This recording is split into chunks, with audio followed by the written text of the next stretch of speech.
Hey guys, welcome to another video. Today we have another pair of Toros. These are becoming a favorite with the commercial guys. This customer has these two machines. These are the commercial grade ones, 8 horse, 21 inch. Power clear, single stage snow thrower. They're just in for some routine maintenance and checkups, tune up, stuff like that. I'm going to check it all out and make sure that everything is good for them. This one here, the pull cord is, the rip cord's ripped. She's gone. I got just a handle and a piece of fuzz attached here. We'll be fixing that up. I'll go over the usual. We'll do a oil change, we'll do a tune up, change the plug, and inspect the belt, make sure that stuff's all good. We'll have a look at the paddles in the front, make sure that they're not worn out, and go from there. So stay tuned, we'll get right to it.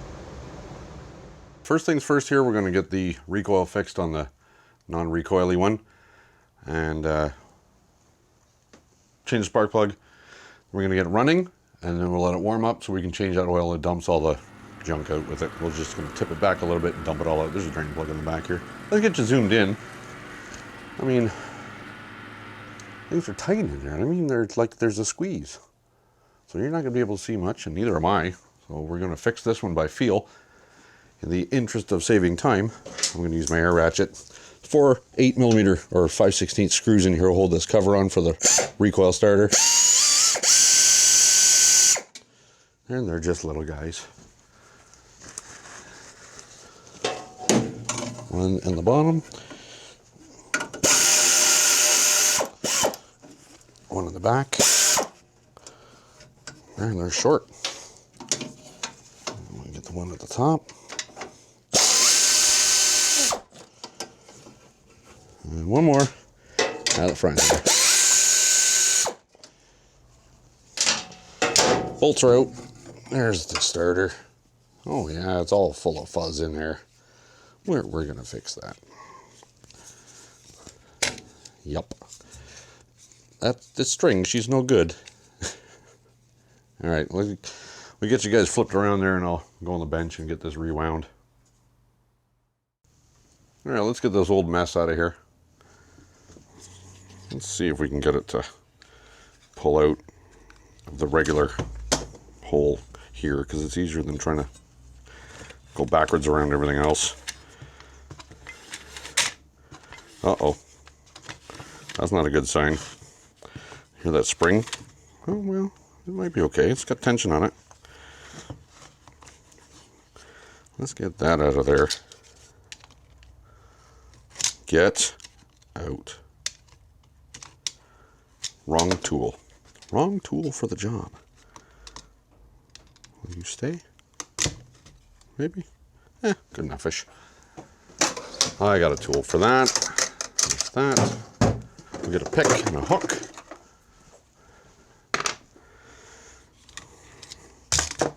I use these little hemostat clampy clamp things.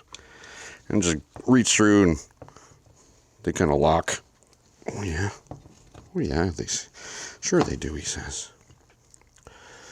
Oh, that's why. Little pieces of sheet metal on the outside of this thing are massive. Doesn't want it.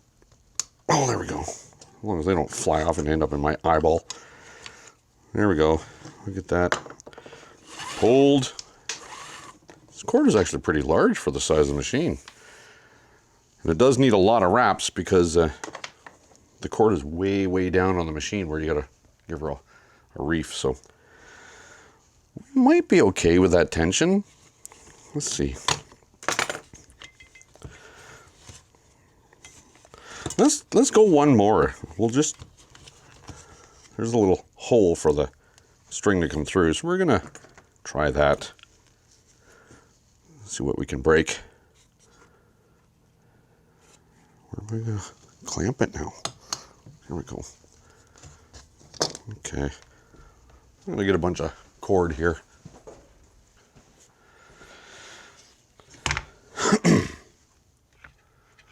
We've got a spool of number 4.5. 9/64 inch starter rope. Nice and small. Means you can get a lot of wraps on that spool without binding it up. So I'm gonna just pull out 6 feet here or so, and that's just, for me, it's fingertip to fingertip. 6, yeah, let's go a little more. I can always trim it. Let's cut it right about there. 6 feet, 18 inches, what's that, 7'6"? We'll go with it. This end's already burned.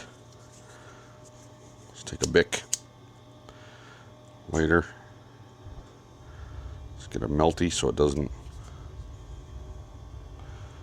fray on us. That should do it. And let's feed it through. Let's get some stuff. Man, I got so much stuff on the bench. Always. You guys, if you've seen this channel before, you know there's always some kind of something going on the bench. We'll feed it through the hole, put a knot in her.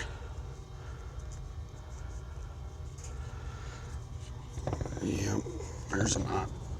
Make sure it's a good knot, it's not going to slip out. Yep.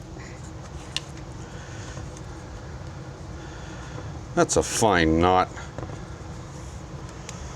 And we will hold the spool, release the clampage, and see how much wants to go in. Might all go in, it might not all go in. It is nowhere near going in. So in case you guys got a handle that's a little sloppy, there's an easy way to get that tightened up. Just grab a loop here out of it. Pinch the end that's going through the outside of the hole, and just spool this up tighter. Just run it around. Not all starters have the room to do this, like around the, to get the cord to go around. So there's three loops. You just got to be mindful that when you're at full extension, it doesn't spool that spring out and break it. You just want to make sure that it bottoms out. Yeah.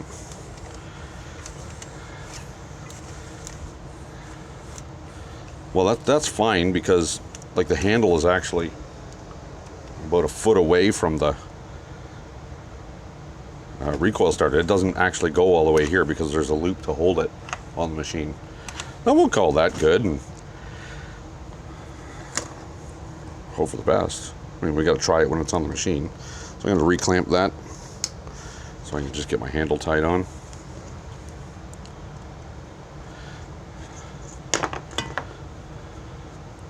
Put a nice knot in it. Oh, another fine knot. And unclamp. And it actually does go all the way in. So I could go a little bit looser on that spring. It doesn't have to go all the way in because the handle is actually about that far away from the starter when it's at the rest position. So I know it's not going to unspring it. It's not going to break stuff in there. So let's get you wheeled around there again. And we'll pop that on.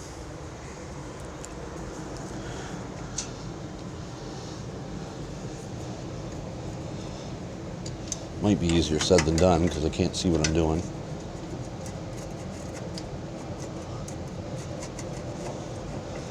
It's overrated anyways.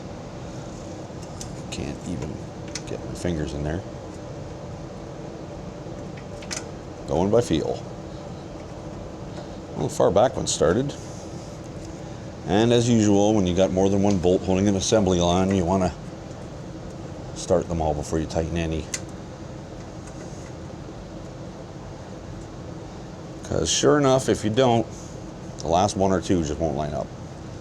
Just start them, leave them loose, and once they're all in, run around, tighten them down.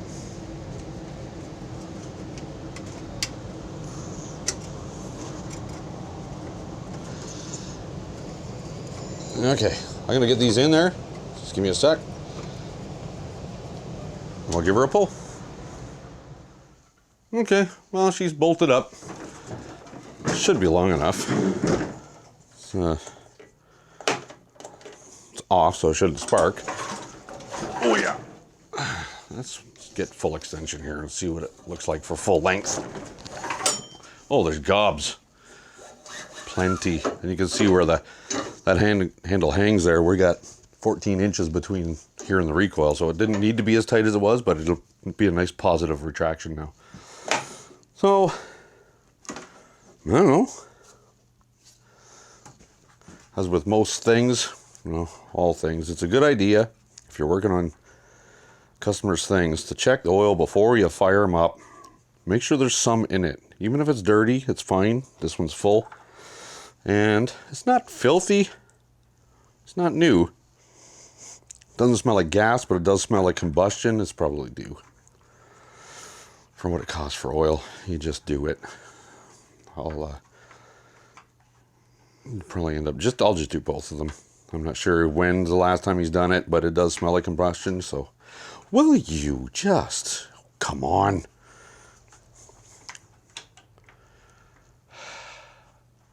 There we go. No choke. Let's see what happens.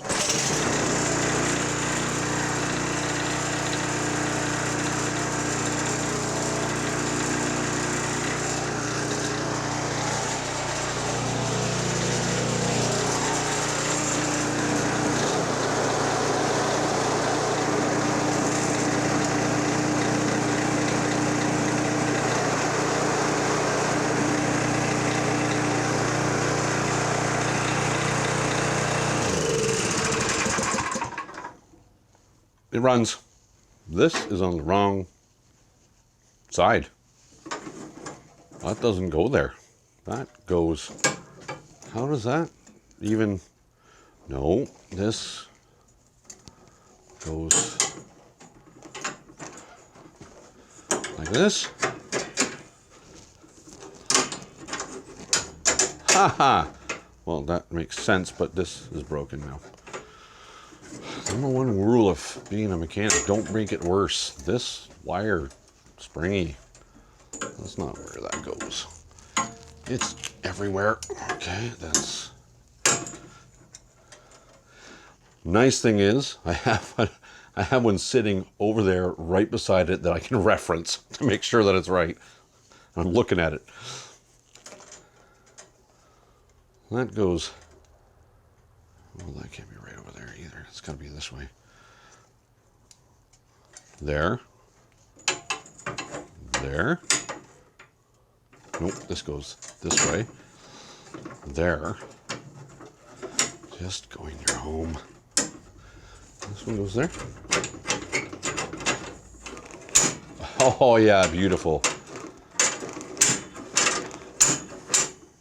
Well, there you go. Nice. There's a spec for a gap here. What is it? 1/16 to 1/8. We got about a quarter. He's not complaining of the impeller slipping or anything, like not turning when you're in under load. So I'm not going to worry about it.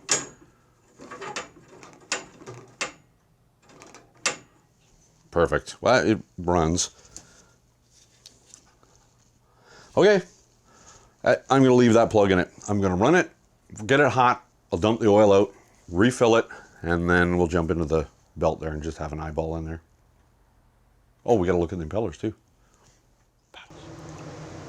Okay, oil's changed, plug is changed.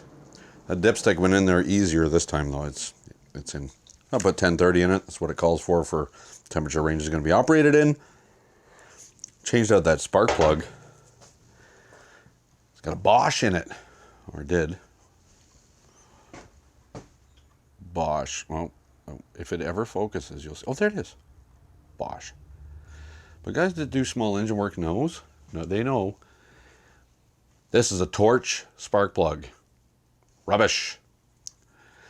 I actually went to the manual for this machine. It calls for a NGK BPR 60S, which I stock to replace all these rubbish Torch ones. So that's gross and gone. Let's get this off. Just gonna eyeball the belt. And there it is, eyeballing. So it's a multi-rib belt, like a serpentine belt on a car. I'm just gonna take the belt pressure off that pulley, give her a spin. Just checking the bearing. Silent, which is nice. No abnormal wear, no chips out of this plastic pulley. This is a metal one off the engine. Let's see Make sure everything's moving smooth. There you go. You can see when you pull the cable. Well, a couple of things happen. This is your brake. So that's when the augers are engaged, the brake comes off, and when you release it, it's supposed to help stop things. That spring does that. It pulls this lever back against it. I don't know. Everything seems to be working okay. Wasn't complaining of it. Seems to be moving freely, doing its thing. So I'm happy with that. We're gonna leave that be. Nothing's loose, everything's where it's supposed to be. Let's fire this back on real quick. We'll spin it around, we'll eyeball those auger paddles. And there's a little detail here that you guys want to see, maybe. Toro has wear indicator marks lined up on the front cutting edge of these paddles. And they say, replace your paddles when it reaches this certain indicator.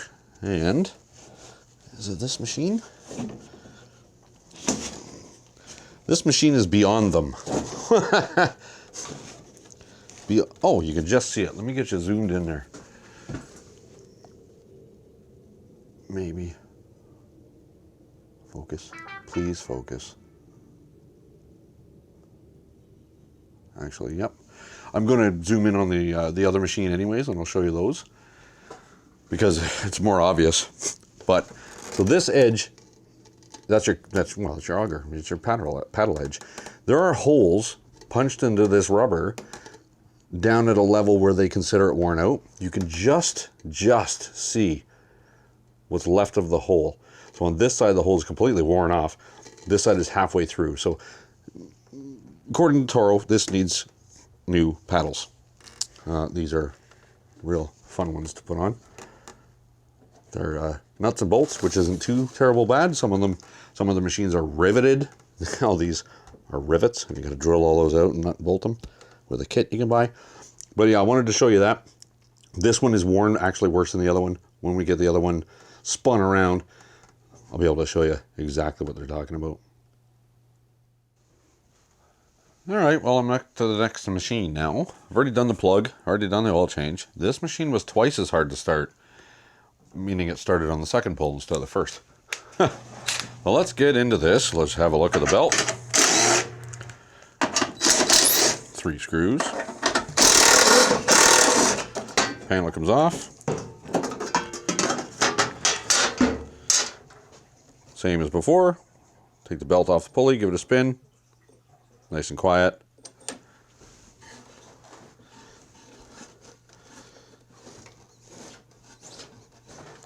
Everything turns nice and free in there. No chunks that I'm seeing out of this pulley. Usually it'll be all around the whole thing. You're not going to see just one little piece, so they usually just fall apart. The belt's got a little stretch to it, but it does tension up nice. Again, not complaining that it's slipping or anything, so we're going to leave that be. Fire these 3 bolts back in, and then I'll flip you around and I will show you those wear holes in the paddles I was talking about. This one runs every bit as good as the other one. I don't think they're that old. I don't know the dates on them. They didn't tell me how old they were or how long you had them.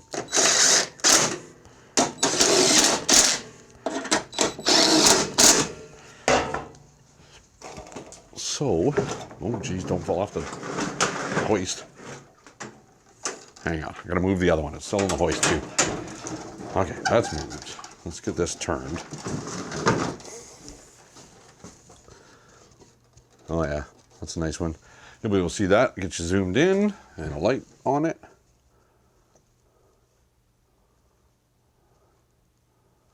There you go. Can you see the dot right in the center?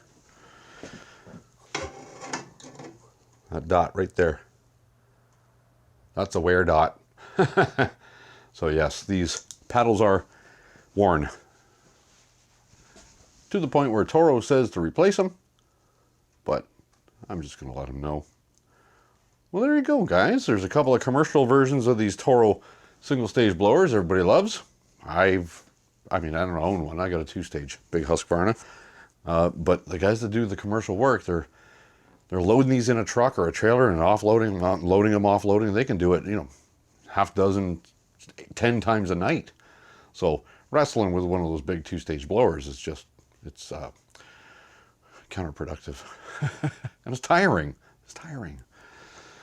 So regular maintenance, just eyeballing things. And one starter cord repair. But yeah, plug, oil change, these things just seem to work. They work well. Everybody loves them. I think there's 12 of them now that I work on. One guy has 4 or 6. I forget how many he has. He has lots of them. Most guys have 2. Most commercial guys will have 2, at least 2. But anyways, relatively short video today, this evening. I didn't even have to pull a carburetor down. That's not usual for this shop. I could do a lot of carburetor work. So, thanks for joining me, guys. Don't forget to like, comment, and subscribe. If you do subscribe, give that bell a dingle. It'll let you know when I upload new stuff. Till the next one, take care.